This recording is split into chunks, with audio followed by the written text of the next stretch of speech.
Trump has put a US ban on institutional property buying, which could drive a surge of UK investment instead. I won't go through the whole thing because basically the synopsis is he's said to hedge funds, PE buyers that you can no longer buy single family homes, but literally banning it. And he spoke about it at the World Economic Forum as well. And the thesis is that that may drive these institutional buyers into the UK market, and mean more and more buyers come in for the build to rent stuff, for buying, new build homes, for buying single dwellings, and turning us even more into a renter's economy. Now, just thinking about that at a high level, what do you guys think is the potential impact to come? Obviously, rising house prices, rising rentals. What do we think, guys? Who wants to take the first step? I mean, it's exactly what you would do in the UK, isn't it, Rye? What's that? Move it away from the big players and give it to the small players. Yeah. I knew you'd love that article. Yeah, I love this article, mate. The institutional buyers, but in a way, we're kind of competing with them in a way, but we're not the owners. It's different. We're building for smaller investor owners, which you could kind of say PE companies and hedge funds do in a way, because they get their money inadvertently in that way. But it's different because the decision making and the aggregate decision making on behalf of shareholders is done by. It's different because I do it. It's different because I'm doing it. Yeah, but I don't decide how they have sovereignty over their stock as our clients, but you don't when you're investing in PE firms or hedge funds. It's a board level decision, and how they remunerate their shareholders is just not in the interests of the country or the end user. I just can't see it being. I just think more incentive for institutional buyers to come into the UK is only going to disseminate the sector. I haven't seen the actual details, but I think what the issue was over there is because obviously they have a lot of capital, like a lot of capital, which they just houses that don't need any work that they could just park money in and rent them out. And I also think that the is a bit different in the US. Jack probably knows better than me. Their gross yields are different to ours. The rents like higher, so it's difficult for even institutional investors do it. But the money that they get, the return on their capital they get in the US for their gross yields, I think is higher than what you'll get in the UK. Is that right?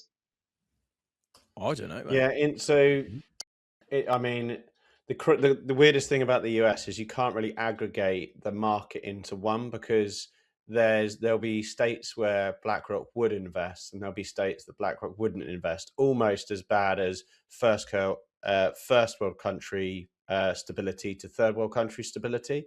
And that's just because the width and breadth of the states is so drastic. It's kind of difficult to put it in all one encompassing bracket. But you are right. I mean, it's they've got the opposite problems to us. They can fire up houses super quickly.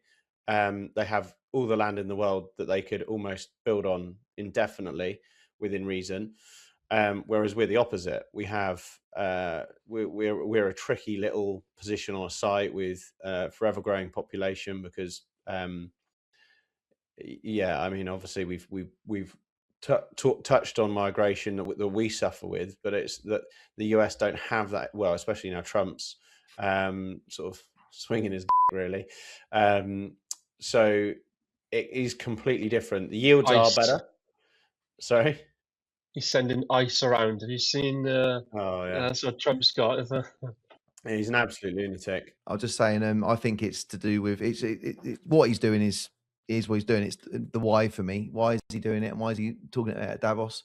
It's basically to stop the house prices inflating, going through the roof. It's to, people have to preserve capital, and obviously it's just another thing to try and put limitations on the amount of cash they're going to print in the next.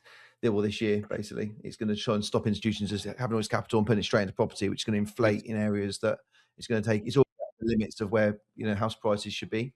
This is a global problem. For the midterms as well, isn't he? He's prepping for the midterms. He's prepping for the amount of money, the colossal amount of money they're going to have to print, and it's going to stop those flows going from capital being created into house prices. It's going to take it, because he won't be very popular if your residential houses are too unaffordable, and that's the why I think he's doing it.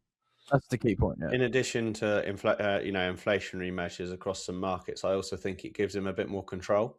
How else is he going to regain control of that without basically, he's attacked a big problem first, which is, obviously Maslow's hierarchy of needs is people need a roof over their head, and who owns the biggest amount of stock.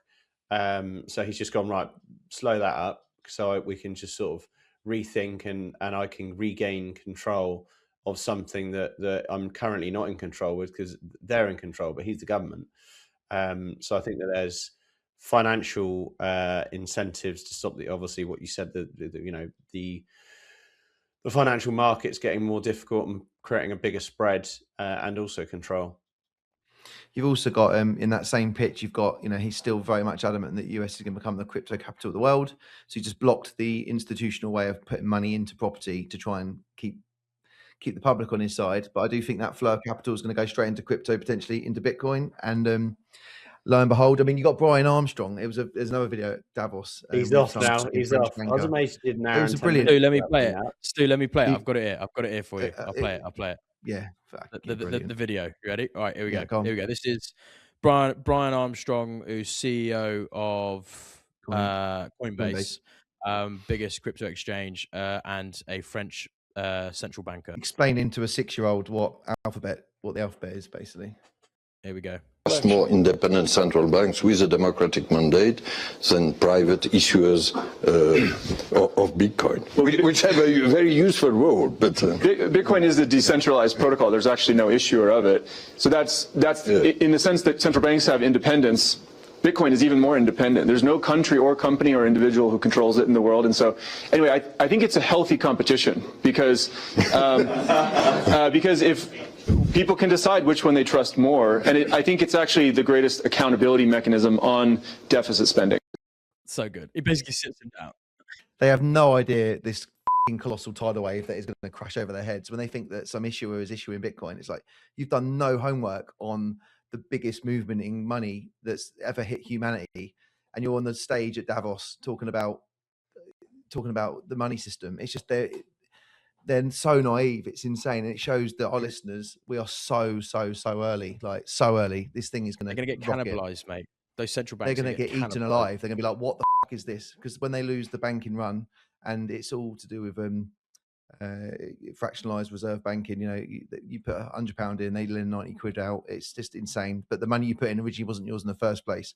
It's so diluted that when the run pulls and everyone loses faith in this system, what's happening to gold and silver right now is definitely happening to Bitcoin. It's just a matter of time. Bitcoin, baby. Watch with interest from the sidelines, aren't we? Bitcoin, baby.